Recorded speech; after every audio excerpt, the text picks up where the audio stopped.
کچھ روز پہلے روٹیاں لینے بازار گیا، ایک جگہ تندور نظر آیا، گرمی انتہا کی تھی، ہر بندہ جھلسا پھر رہا تھا، تندور پر بھی کافی رش تھا، سبھی لوگ گرمی سے بیزار اور جلدی میں نظر آ رہے تھے کہ سب سے پہلے روٹیاں پکڑیں اور گھر پہنچے۔ میں بھی ٹوکن پکڑ کے لائن میں چلا گیا، اتنے میں ایک گاڑی والا آیا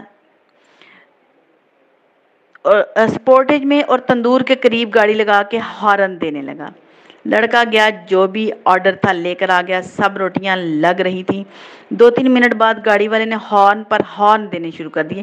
تندور والا جھنجھلایا کہ اس نواب کو نمبر سے پہلے دے دیں۔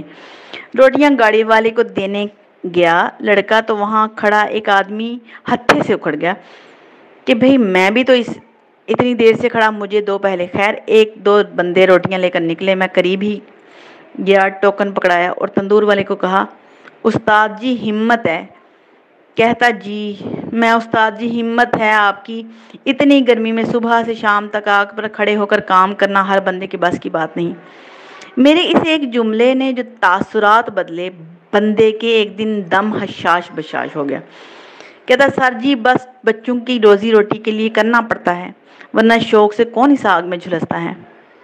میں نے کہا استاد جی پانی شانی پاس رکھو، اپوزٹ سائڈ پر کولر پنکھا لگا لیں، اور ویسے بھی 2 بندے ہونے چاہیے جو باری باری یہ دن کا مشکل ٹائم نکالیں۔ اچھا یہ ٹوٹل 2-3 جملے تھے میرے، لیکن ایسا جادو کیا کہ اس بیچارے جھلائے ہوئے بیزار شخص کے تاثرات پوری طرح بدل گئے، انرجی آ گئی اس میں۔ کہتا سر جی تسی گڈی چ بیٹھو، میں 2 منٹ میں آ جاتا ہوں، 2 منٹ میں روٹیاں پہنچا دیتا ہوں۔ میں نے کہا کوئی بات نہیں، میں لے جاؤں گا۔ خیر اس نے جلدی جلدی روٹیاں لگائیں، اخبار لپیٹا، شاپر میں ڈالی، مجھے پکڑا دی بڑی خوش مزاجی سے کہ لیں جی صاحب لے جائیں۔ میں نے شکریہ کہا اور روٹیاں لے کر نکل آیا۔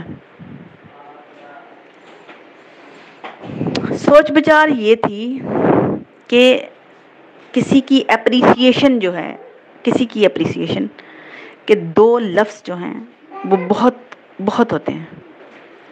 کسی کی محنت کا ان کو پھل مل جاتا ہے۔